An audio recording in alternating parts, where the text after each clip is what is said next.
என்ன ராணி அக்கா, good morning. Vasanthi, காலையில எழுந்திரிச்சிட்டியாம்மா? ஆமாக்கா, நான் எப்பவும் காலையில் எழுந்திரிச்சிருவேம்ல. ஆனால் நீங்கள் முத்தம் தூக்க வரும்போது நான் வரமாட்டேன், அவ்வளோதான். அப்படியா? அப்புறம் ஏக்கா, பொண்ணு பார்த்துட்டு தான் போயாச்சு. எப்போ கல்யாணம்? ஐயா, இவளுக்கு எப்படி தெரியும்? நம்ம காது வச்ச மாதிரி ஒரு விஷயத்த முடிக்கலான்னு பார்த்தா இவளுக்கு எப்படி தெரிஞ்சதுன்னு தெரியலையே. என்ன ராணியக்கா யோசிச்சுட்டு இருக்கீங்க? ஒன்றும் இல்லை வசந்தி. என்னக்கா, எனக்கு எப்படி தெரியும்னு யோசிக்கீங்களோ? இல்லை, அப்படியெல்லாம் ஒன்றும் கிடையாது. நீங்கள் சொல்லலைன்னா எனக்கு தெரியாதா என்ன? நீங்கள் எல்லாத்தையும் என்கிட்ட மறைக்கலாம், ஆனால் எல்லாமே என் காதுக்கு வந்துடும். அதுதான் எப்படின்னு தெரியல. என்னக்கா, கல்யாண தேதியெல்லாம் குறிச்சாச்சா? இல்லை வசந்தி, எங்க மாமியாரும் ஏற்பாடு பண்ணாவ. எங்க யாருக்கு இதுல இஷ்டமே இல்லை. ஏக்கா, என்னக்கா சொல்லுவீங்க? ஆமா வசந்தி, எங்க மாமியார் வீட்டுக்கிட்ட தான் அவங்க வீடா, அப்படிதான் கூட்டிட்டு வந்தவ. எங்க யாருக்கு இதுல இஷ்டமே கிடையாது வசந்தி. இக்க ஊரு பூரா உங்க மகளுக்கு கல்யாணம் தான் சொல்லிட்டு இருக்காவ.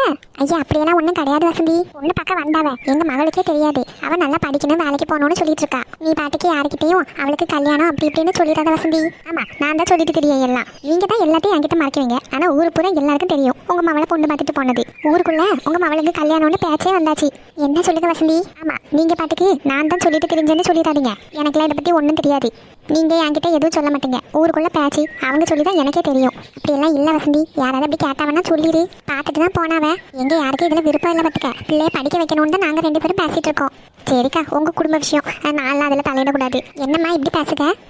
நாங்க என்ன ஒண்ணு வேற ஆளாவா பார்த்துட்டு இருக்கோம்? குடும்பத்துல ஒருத்தியா தானே வசந்தி உன்னையும் பார்க்கும். அப்படியாக்கா? உண்மையிலே நீங்க அப்படிதான் பாக்கீங்களா? அப்படி இருந்திருந்தா என்கிட்டயும்ல நீங்க சொல்லியிருப்பீங்க. லட்சுமி அக்கா, சின்ன பொண்ணு உமா, எல்லாருக்கும் இந்த விஷயம் தெரியும். என்ன மட்டும் ஒதுக்கி வச்சு தானே நீங்க பண்ணீங்க.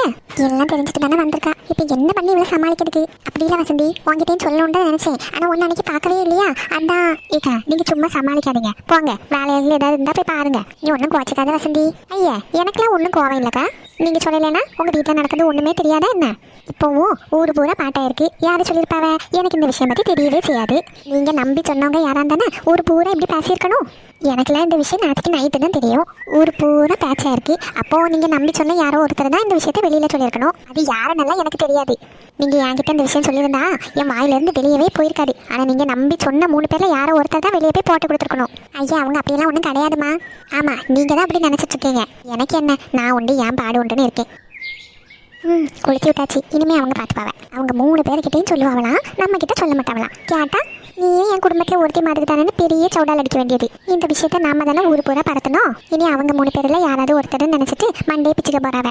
ஐயா, இப்ப என்ன பண்ணதுக்கு? ஊரு பூரா எல்லாம் பாட்டாய் போச்சு. இந்த பிள்ளைகளை வெளியே போனா யாராவது எதாவது கேட்டுட்டாவனா மாதிரி வீட்டுல வந்து தைய தக்கன்னு குடிக்குவா. தெரிஞ்சவங்க வாயை அடக்கலாம், ஊருக்காரங்க வாயை அடக்க முடியுமா? எல்லாம் என் தலை எழுத்து. என்னத்த சொல்லதுக்கு? எதுக்குடா எனக்கு இப்படி ஒரு சோதனையோ கடவுளே? பேசாம இந்த ஆளுகளுக்கு வாயை அடைக்கணும்னா செல்வி சொன்னது மாதிரி அந்த பையனுக்கு தான் இவ்வளோ பிடிச்சி கெட்டி வைக்கணும். வேற வழியே கிடையாது. இன்னைக்கு காலையில் கோயிலுக்கு போயிட்டு அபிஷேகம் பார்த்துட்டு அப்படியே அங்கே போய் பேசிட்டு வர வேண்டியதான். இவ கிட்ட கொஞ்ச நேரம் இன்னைக்கு ஆஃபீஸில் பர்மிஷனை போட சொல்லணும்.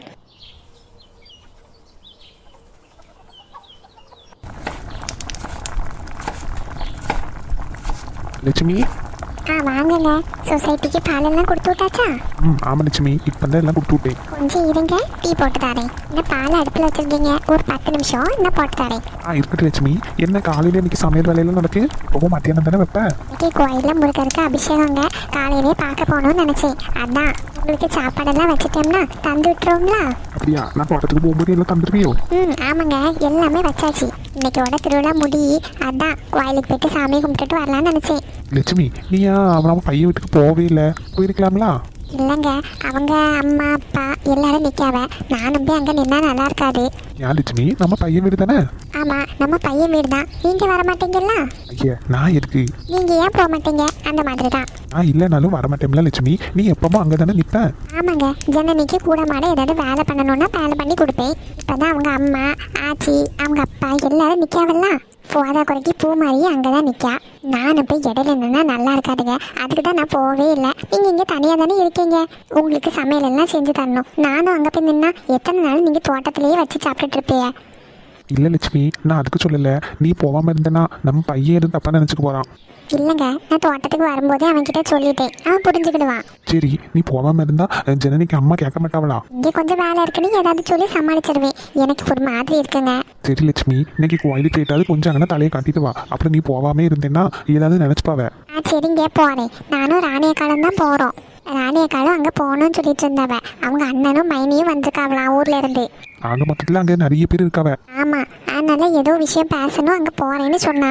நானும் அப்படியே போய் தலையை கட்டிட்டு வாரேன். நான் உங்களுக்கு சோத்தை கட்டி தந்துடுவீங்க. அங்கே எங்கேயாவது வச்சுட்டு மத்தியானம் போல சாப்பிடுங்க. வரும்போது மறக்காம டிஃபன் பாக்ஸ் எடுத்துட்டு வந்துருங்க. சரி லட்சுமி, எப்பவும் மறந்து போயிரும் பார்த்துக்க. நான் கழுவி அங்கே தான் வைப்பேன், காய வைப்பேன், வரும்போது எடுக்கணும்னு நினைப்பேன், மறந்துடும். ஆமாம் மறக்கும். இனி வாழை இலையை கிழிச்சு அதில் தான் வச்சு தர போகிறேன். அதுவும் நல்லா தான் இருக்கும். சரி சும்மா இருக்கீங்கன்னா அந்த பூண்டு எடுத்து கொஞ்சம் உரிச்சு வைங்க சாம்பாரில் போடுறதுக்கு. எத்தனை நாளாச்சு லட்சுமி கருவாட்டு குழம்பு மீன் குழம்புன்னு சாப்பிட்டு? ஆமாங்க, எனக்கும் சாப்பிடாம ஒரு மாதிரி தான் இருக்கு. எப்பவும் கருவாட்டு குழம்பு மீன் குழம்புன்னு வைப்போம்ல. இன்னைக்கு ஒரு நாள் தானே திருவிழா. நாளைக்கு காலையில் சந்தையில் போய் மீன் வாங்கிட்டு வந்துடுவேன். சரி லட்சுமி, அப்படியே கருவாடு வாங்கிட்டு வந்துரு. கருவாடு வாழைக்காய் போட்டு பைய எனக்கு ஆசையாக இருக்கு பார்த்துக்க சாப்பிட்றதுக்கு. சரிங்க. எரும மாடு எப்படி கடந்து உறங்குதுன்னு பாரு. மணி 6 மணி ஆகுது. ஊரில் உள்ள அத்தனை பொம்பளையிலும் எந்திரிச்சு காலையில் வேலை பார்க்கவும் வீடு வாசல் தூக்கவும் ஒரே வேலையாக தான் இருக்கும். வீட்டில் உள்ளவங்களுக்கு சாப்பாடு பண்ணவும் இவ என்னாடி கடந்து உறங்கிட்டு கிடக்கா. ஆமாம், கேட்கறதுக்கு ஆள் இருந்தா தானே. சரி நல்லவான்னு நினச்சலாம் என் பையனுக்கும் கெட்டி வச்சேன். மற்ற அம்மா மாதிரி இல்லாமல் இவளை லவ் பண்ணிக்கேன்னு சொன்னதும் சரின்னு தலையாட்டினேன் பார்த்தியா. எனக்கு தேவைதான். நான் இங்கே வந்து நின்று இவ்வளோ நேராவே கொஞ்சமாவது அணக்கம் இருக்க பாரு. இந்த வசந்தி மட்டும் இவளை பற்றி சொல்லாமல் இருந்திருந்தா இன்னும் இவன் நல்லவான நான் நம்பிட்டு இருந்திருப்பேன். இப்போ நான் ஊர்லேருந்து வரும்ப மட்டும்தானே நடின்னு நடிச்சிட்டு இருக்கா. கடலோரத்தில் திமிங்கெல்லாம் செத்து கிடக்க மாதிரிலாம் இவ கிடக்கா. ஏய் ஏய் ஏ சின்ன பொண்ணு எந்திரி.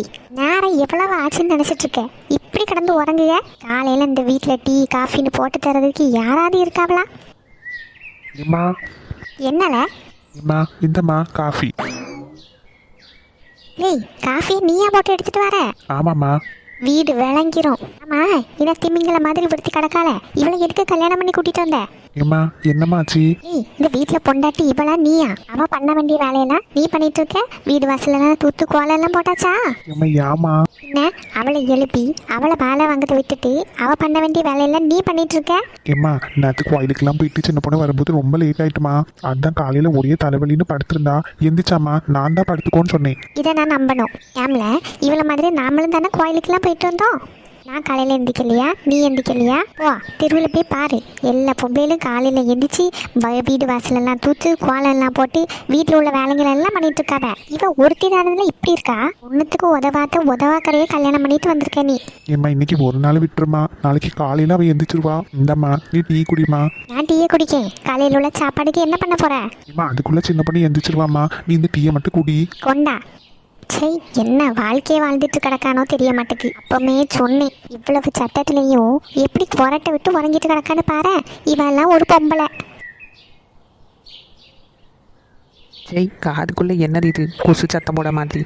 கடவுளையே, இவளும் திருந்த மாட்டா, எங்கள் அம்மையும் வாயை அடக்க மாட்டாவ. அவங்கள சொல்லியும் குத்தம் இல்லை. எப்படி படுத்திருக்கா. இவ்வளோ நேரமாக இங்கே சண்டை போட்டுட்டு இருக்கோமே, கொஞ்சமாவது எந்திரிச்சாளா? ஏ சின்ன பொண்ணு எங்க சும்மா இருங்க. உங்கள் அம்மா இவ்வளோ நேரம் இங்கே நின்று புலம்புனதெல்லாம் நான் கேட்டுட்டு தான் இருந்தேன். போங்க காலையில் உள்ள காப்பியை போடுறதுக்கு வழியை பாருங்கள்.